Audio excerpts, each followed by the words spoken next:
Joining us now is Del Bigtree. Del, tell us about this FOIA request and why this is so important, going back to the liability that was taken away from the vaccine companies back in 1986. Yeah, David, I really appreciate you having me on. This is very important. We filed a FOIA request. Now, what people have to understand is in 1986, there were so many lawsuits against vaccines that vaccine makers said they were about to go bankrupt, and they blackmailed our government under Ronald Reagan and said, we're going to stop making all vaccines unless you protect us from liability. So an act that is for like no other product, in 1986, we took all liability away from vaccine makers. So we took away the only market force that would drive vaccines to be made safer, to evolve the science, to keep it moving forward. If you can sue, and like every other company, an airbag fails or a car seat fails, we make a better product so that we don't get sued. That's how our government works. That's what a free market does. We took that away in one of the greatest government overreaches of all times and took liability away from the industry. But what's interesting is Congress knew that that was going to be very dangerous. They knew that if they took the liability away, then there was no incentive for the pharmaceutical industry to do safety testing, which is what, with the Informed Consent Action Network, that's what we've been challenging, is that there's no safety testing going on.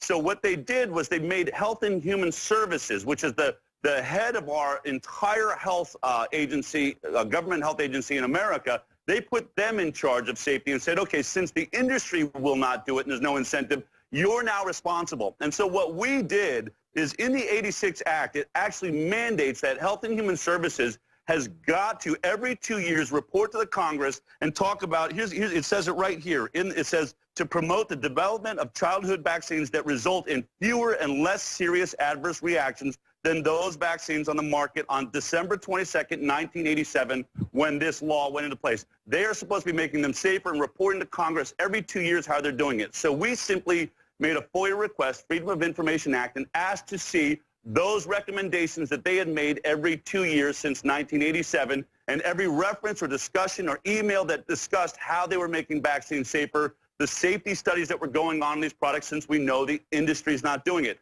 Well, our FOIA request was denied for over 8 months. We kept saying, we're still waiting for a response. By the way, they only have 20 days. So finally, in April, we filed a lawsuit against Health and Human Services and said, we're demanding that you respond to our request to talk about what recommendations you've made. And we gave them 3 choices. Either you tell us what you've done, as we've requested in our FOIA request, explain to us why this is information that we shouldn't be able to see, or tell us you haven't done anything. And in the end, they acquiesced and they signed this document I'm holding right here. And by the way, our lawyer representing on this was Robert F. Kennedy Jr., one of the great environmental attorneys that's currently suing Monsanto over glyphosate and the non-Hodgkin lymphoma. So he worked on this with us, but they signed and admitted, get this, David, that in the last 30 years, not a single meeting has been held, not a single safety study has been done, nothing's been written on a napkin, no emails been passed. They have 0. They searched all their files, is what they say here, and signed to it, and we have not done the job that our Congress and the American people expected us to do. So that leaves us in a position now where officially nobody is evolving vaccines. We have essentially, this is like opening up a border where we are just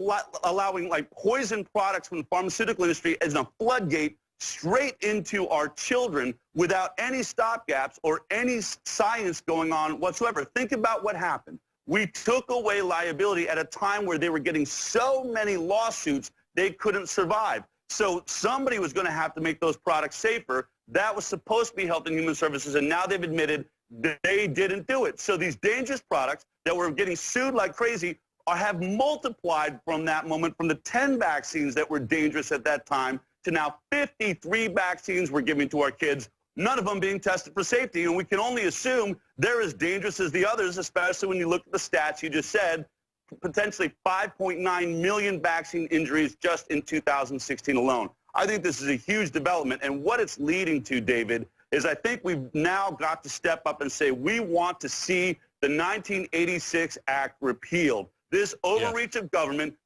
hasn't even done its job to protect us. So if vaccines are so safe and effective, why don't we just put the liability back on the industry and let the market decide how safe and effective? And let's see how many lawsuits, and let's see how many vaccines they decide to inject into our kids without our choice when we can sue them.